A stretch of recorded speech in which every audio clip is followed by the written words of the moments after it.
चाहिँ आज के भन्न आएको भन्दाखेरि के भन्न भन्दा पनि म एउटा सानो टिप्स लिएर आएको पढ्नलाई चाहिँ। जो पनि कोरियन भाषा पढ्दै हुनुहुन्छ, पास गर्न चाहनुहुन्छ, कोरियन भाषालाई चाहिँ पास गरेर चाहिँ तपाईँ कोरिया आउन चाहनुहुन्छ, उहाँहरूको लागि चाहिँ एउटा पढ्ने एउटा एकदमै राम्रो टिप्स लिएर आएको छु। त्यो टिप्स भन्नुभन्दा पहिला चाहिँ एउटा इक्जाम्पल सुनौँ है त। मेरो जुन चाहिँ म आफैमा लागु भएको थियो। के अरे पढ्दै मैले तपाईँको 2024को सुरुमा पढ्न थालेको। सुरुमा पढ्दै गएँ इक्जाम आउनुभन्दा 3 महिना अगाडिसम्म तपाईँको म एकदम लोद्धरै भएँ। लोद्धर एक दिन एउटा साथीसँग के अरे इक्जाम दिन गएको। इक्जाम त दियो अनि मलाई चाहिँ एकदम गाह्रो लाग्यो क्वेसन चाहिँ। म चाहिँ इक्जाम पनि नदिने, तपाईँको खासै पढ्दो पनि नपढ्ने थिएँ। अनि साथीलाई सोधेँ कि साथीको 40मा 40 आयो, मेरो चाहिँ 29 आयो।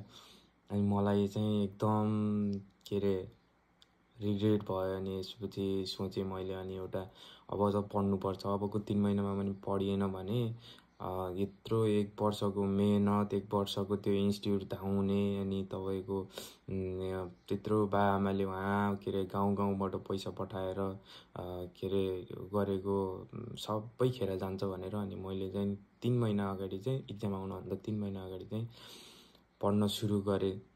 पढ्ने एकदम राम्रो टिप्स चाहिँ कस्तो रहेछ भने तपाईँको हामीले इक्जाम दिँदैन, पढिन्छ, पढेर मात्रै हुन्छ, मिनिङ जानेर मात्रै हुन्छ, के अरे इक्जाम त्यति साह्रो दिनु पर्दैन भन्नेलाई चाहिँ म चाहिँ एउटा इक्जाम्पल हो।